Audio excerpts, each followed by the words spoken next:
আপনারা এসব চাপের রাজনীতি, দল ভাঙানো আমরা অনেক দিন ধরে দেখছি। এসব করে কোনো লাভ নেই। 30 লক্ষ মানুষকে আপনারা ভোটার তালিকার বাইরে রেখে ভোট করেও তৃণমূল 41% ভোট পেয়েছে। 2,60,00,000 ভোট তৃণমূল কংগ্রেস পেয়েছে। তাদের প্রতিনিধিত্ব তৃণমূল কংগ্রেস করবে। এক চুল জায়গা তৃণমূল কংগ্রেস ছাড়বে না। থমকে চমকে সিআইডি দিয়ে, সিবিআই দিয়ে, দল ভেঙে, উৎসাহ করে, গায়ের জোরে কর্মীদের মিথ্যা মামলায় ফাঁসিয়ে, ফলস কেসে ইমপ্লিকেট করে, পার্টি অফিস দখল করে, বাড়ি ভেঙে, ঘর জ্বালিয়ে তৃণমূল কংগ্রেসকে দমিয়ে দেবো। সিপিএম এর বিরুদ্ধে লড়াই করে 34 বছরের জগদ্দল পাথরকে সরিয়ে তৃণমূল কংগ্রেস ক্ষমতায় এসছে মানুষের আশীর্বাদ। 2011 সালের পরিবর্তন আর 2026-এর পরিবর্তনটা খালি একটু তুলনা করুন। মানুষের মধ্যে কোনো আবেগ নেই, স্বতঃস্ফূর্ততা নেই। 8টার পর রাস্তা শূন্য, ফাঁকা। বিজেপি বিজয় মিছিল বার করতে পারছে না।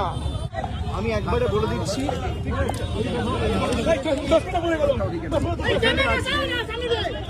ভাই আসতে লেগে যাবে।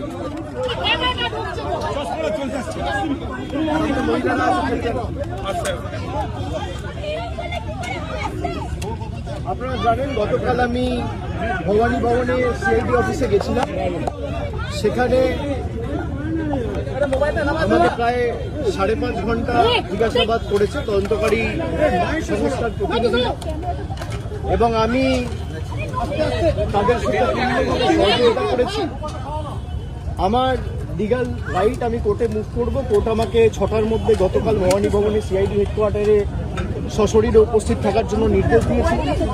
আমি কমপ্লাই করে প্রায় 12-13 মিনিট আগে, 6টার আগেই কালকে ভবানী ভবনে গেছি, এবং 11:30টার কাছাকাছি ইন্টারোগেশন প্রশ্ন উত্তর পর্ব শেষ হয়। প্রায় 5.5 ঘন্টা ধরে, এবং আমাকে আবার সেখানে একটা নোটিশ দিয়ে আগামী 14 তারিখ অ্যাপিয়ার করার জন্য বলা হয়। আমি 14 তারিখ কলকাতায় আছি। আমি 14 তারিখ অ্যাপিয়ার করবো আবার। আমি কোনো তদন্ত এড়িয়ে যাইনি। আমাকে দিল্লিতেও তদন্তকারী সংস্থা যখন ডেকেছে আমি গেছি। কলকাতাতেও নিজাম প্যালেস হোক, এদিকে সিজিও হেডকোয়ার্টার হোক, ইডির কাছে হোক, আমি গেছি। আমি সবসময় তদন্তে সহযোগিতা করেছি, এবং আমার সামর্থ্য অনুযায়ী যতটুকু কেন্দ্রীয় তদন্তকারী সংস্থা বা এই মুহূর্তে দাঁড়িয়ে রাজ্যের গোয়েন্দা সংস্থা সিআইডির সাথে যেটুকু সহযোগিতা করা উচিত আমি নিশ্চিতভাবে করছি। আজকে আমাদের দলনেত্রীর বাড়িতে কিছু বৈঠক ছিলেন পূর্ব নির্ধারিত।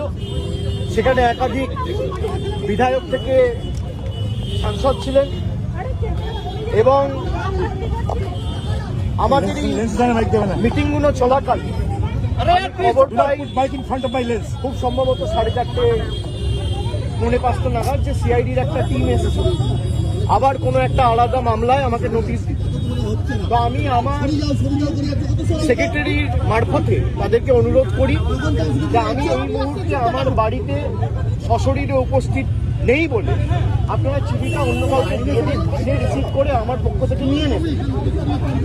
এবং আমি অনুরোধ করি যে আপনারা যদি আমাকে দিতে চান তাহলে আপনাদের অপেক্ষা করতে হবে, তার কারণ আমি এই মুহূর্তে আসতে পারবো না মিটিং থেকে বেরিয়ে। আপনি আপনার মতো করে যখন ইচ্ছা বাড়িতে নিয়ে বলবেন যে আপনাকে ছাড়া কাউকে আমরা দেবো না। আমি যদি বাড়িতে না থাকি তাহলে আপনাকে অপেক্ষা করতে হবে আমার ফেরার জন্য। এখন প্রায় 7:20 বাজে। আমি বাড়িতে ঢুকেছি, আপনাদের সাথে কথা বলছি 5-10 মিনিট হয়েছে। 6-7টার মধ্যে আমি বাড়িতে ঢুকেছি।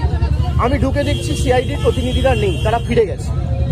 তারা যদি পরবর্তীকালে আমাকে ফোন করে আসে, আমার সাথে যোগাযোগ করে আসে, এবং আমাকে বলে কোন সময়ে গেলে আমি বাড়িতে থাকবো, তখন নোটিশ দেবে, আমি নিশ্চিতভাবে জানাবো। আমি যখন বাড়িতে উপস্থিত নই সশরীরে, তখন যদি তারা এসে নোটিশ, তখন যদি তারা আসে নোটিশ দিতে, এবং একদম স্পষ্টভাবে বলে যে আপনাকে ছাড়া কাউকে নোটিশ আমরা দেবো না, আপনার হয়ে কেউ যদি রিসিভ করতে চায় সেই সুযোগ পাবে না, তাহলে আপনাকে আমার ফেরার জন্য অপেক্ষা করতে হবে।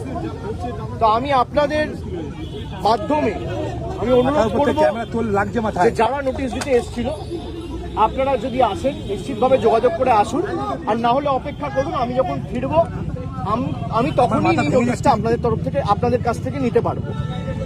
আপনারা যারা আমাকে প্রশ্ন করছেন আপনি তদন্ত এড়িয়ে যাচ্ছেন, আমি কোনো তদন্ত এড়িয়ে যাই, আমার লুকানোর কিচ্ছু নেই।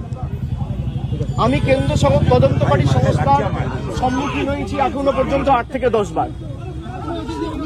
যারা এতদিন ধরে তদন্ত চালাচ্ছে আমাকে যখনই ডেকেছে আমি গেছি।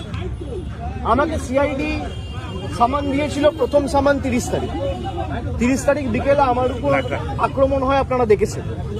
48 ঘন্টা আমি বাড়ি থেকে বেরোতে পারিনি। আমি সময় চেয়েছিলাম, আমাকে 8 তারিখ ডাকা হয়েছে। 8 তারিখ আমি ছিলাম না।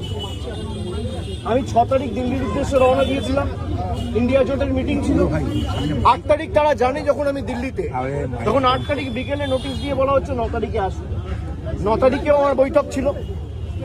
আমি গতকাল সঙ্গে সঙ্গে যখনই আমি কোর্টের নির্দেশ পেয়েছি আমি সঙ্গে সঙ্গে 6টার আগে গেছি, এবং তারা যে প্রশ্নগুলো করেছে আমি তো এখানে আলোচনা করতে পারি না, যদিও আমি দেখছি মিডিয়া অনেক কিছু বেরিয়েছে। আমায় কি প্রশ্ন করেছে, তদন্তকারী সংস্থার কাছে আর আমার সাথে কি আলোচনা হয়েছে, এটা মিডিয়ায় চলে আসছে।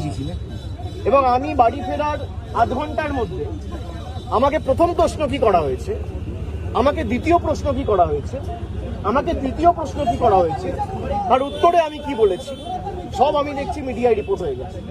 আমি এটা নিয়েও আগামী দিন হাইকোর্ট মুভ করব। আমি যখন তদন্তে কি আলোচনা হয়েছে কারোর সাথে আলোচনা করছি না, তার মানে আমি ধরে নিতে পারি তদন্তকারী সংস্থার কাছ থেকে মিডিয়ায় এই খবরগুলো লিক হচ্ছে। যদি লিক হয়ে থাকে ইনভেস্টিগেশনের উদ্দেশ্য তো ঠিক নয়। সুতরাং আমি বারবার তদন্তকারী সংস্থা যেখানে আমাকে ডেকেছে আমি গেছি। আমি যদি কলকাতায় উপস্থিত না থাকি আমি তো যেতে পারি না। আমার সামর্থ্য অনুযায়ী যেখানে যখন প্রয়োজন হয়েছে যে মামলায় ডাকুন। আর এখন সরকার পাল্টেছে, এরা বিভিন্নভাবে মামলায় আমাকে ট্যাগ করবে। আমি শুনেছি যে মামলায় আজকে আমাকে নোটিশ দিতে এসছে, আমি বলেছি 4 তারিখের পর ডিজে বাজে। আমি প্রশ্ন করতে চাই যে আমি যদি সত্যি কোনো ভুল বলে থাকি, আমি এই স্টেটমেন্টগুলো কবে করেছি? নির্বাচন চলাকালীন। নির্বাচন যখন চলছে, ল অ্যান্ড অর্ডার, আইন শৃঙ্খলা কার আন্ডারে? ইলেকশন কমিশনের আন্ডারে। মমতা বন্দ্যোপাধ্যায়ের আন্ডারে তো ছিল না। তাহলে তখন আমার বিরুদ্ধে এফআইআর হলো না কেন? ইলেকশন কমিশনের বিরুদ্ধে কমপ্লেন হলে ইলেকশন কমিশন আমার বিরুদ্ধে ব্যবস্থা নিল না কেন? তার কারণ আমি যদি ডিজে বাজানোর কথা বলে থাকি, দেশের স্বরাষ্ট্রমন্ত্রী বলেছেন তৃণমূলের লোকেদের উল্টো করে ঝুলিয়ে দিয়ে সোজা করে দেবে। প্রত্যেক ক্রিয়ার সমান এবং বিপরীত প্রতিক্রিয়া রয়েছে। আপনি বলবেন জ্ঞানেশ কুমারকে যদি আমার এগেনস্টে অ্যাকশন নিতে হতো তাহলে অমিত শাহর বিরুদ্ধেও অ্যাকশন নিতে হতো। অমিত শাহর বিরুদ্ধে অ্যাকশন নেওয়ার ক্ষমতা ইলেকশন কমিশনের নেই, তাই আমার বিরুদ্ধেও অ্যাকশন নিতে পারেনি। সরকার বদলেছে, এখন মামলা হয়েছে। তাহলে আমার বিরুদ্ধে যদি মামলা হয় আমি ডিজে বাজাবো বলে, তাহলে অমিত শাহর বিরুদ্ধে এফআইআর হবে না কেন? আমরা তো কোর্টে মুভ করবো। তদন্তকারী সংস্থার কাছে রাজ্যের মুখ্যমন্ত্রী যদি এই কেস আমি বাংলা থেকে বহিরাগতদের আক্রমণ করেছি বলে আমার ভাষণে এই তদন্তভার সিআইডি কে দেওয়া হয়, তাহলে যে বহিরাগতরা এসে বাঙালিকে আক্রমণ করেছে সেই মামলার দায়ভার কেন সিআইডি বা সিবিআই কে দেওয়া হবে না? এই প্রশ্ন তো উঠবেই। এই প্রশ্ন তো এড়িয়ে যেতে পারে না। আপনারা এসব চাপের রাজনীতি, দল ভাঙানো আমরা অনেক দিন ধরে দেখছি। এসব করে কোনো লাভ নেই। 30 লক্ষ মানুষকে আপনারা ভোটার তালিকার বাইরে রেখে ভোট করেও তৃণমূল 41% ভোট পেয়েছে। 2,60,00,000 ভোট তৃণমূল কংগ্রেস পেয়েছে। তাদের প্রতিনিধিত্ব তৃণমূল কংগ্রেস করবে। এক চুল জায়গা তৃণমূল কংগ্রেস ছাড়বে না। থমকে চমকে সিআইডি দিয়ে, সিবিআই দিয়ে, দল ভেঙে, উৎসাহ করে, গায়ের জোরে কর্মীদের মিথ্যা মামলায় ফাঁসিয়ে, ফলস কেসে ইমপ্লিকেট করে, পার্টি অফিস দখল করে, বাড়ি ভেঙে, ঘর জ্বালিয়ে তৃণমূল কংগ্রেসকে দমিয়ে দেবো। সিপিএম এর বিরুদ্ধে লড়াই করে 34 বছরের জগদ্দল পাথরকে সরিয়ে তৃণমূল কংগ্রেস ক্ষমতায় এসছে মানুষের আশীর্বাদ।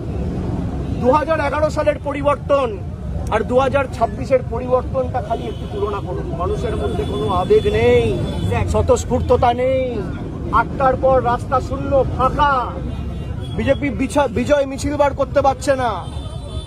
যারা বড় বড় ভাষণ দিচ্ছে আমি বলবো রাজনৈতিক ভাবে মোকাবিলা করুন। মানুষ যদি আপনাদের জিতিয়ে থাকে, মানুষের জন্য কাজ করুন। মানুষ বুলডোজারের জন্য ভোট দেয়নি, মানুষ কর্মসংস্থানের জন্য ভোট দিয়েছে, শান্তি শৃঙ্খলা সম্প্রীতির জন্য ভোট দিয়েছে। মানুষ উন্নয়নের স্বার্থে ভোট করুন। উন্নয়ন, দিল্লির সাথে লড়াই করে টাকা আনুন। আপনারা ভোটের আগে বলেছিলেন অন্নপূর্ণা ভান্ডার, আর ভোটের পর মানুষ দেখছে বুলডোজার। এই দ্বিচারিতা তো চলতে পারে না। আমি মিডিয়ার বন্ধুদের বলবো, কোনো স্পেকুলেশন, কোনো আলোচনা না করে যদি কেউ ভুল তথ্য পরিবেশন করেন, আমরা কিন্তু বাধ্য হব হাইকোর্ট সুপ্রিম কোর্ট অবধি যেতে পৌঁছাতে। আপনাদের দায়িত্ব, আপনারা সঠিক তথ্যটা মানুষের কাছে উপস্থাপিত করবেন, পরিবেশন করবেন। আপনারা রটনাকে ঘটনা বানিয়ে দেখাবেন না। আমার সাথে তদন্তকারী সংস্থার কি কথা হলো, আমার সাথে অন্য কারোর কি কথা আপনি দেখিয়ে দিচ্ছেন। আমার সাথে রাহুল গান্ধীর মিটিং হয়েছে, তৃতীয় ব্যক্তি কেউ নেই। আমি আর রাহুল গান্ধী কি কথা হয়েছে আপনারা জেনে গেছেন। আমিও মিডিয়ার সাথে কথা বলবো। আপনারা জানছেন কোত্থেকে? আপনারা আপনাদের মতো স্পেকুলেট করে যা পাচ্ছেন বলে দিচ্ছেন।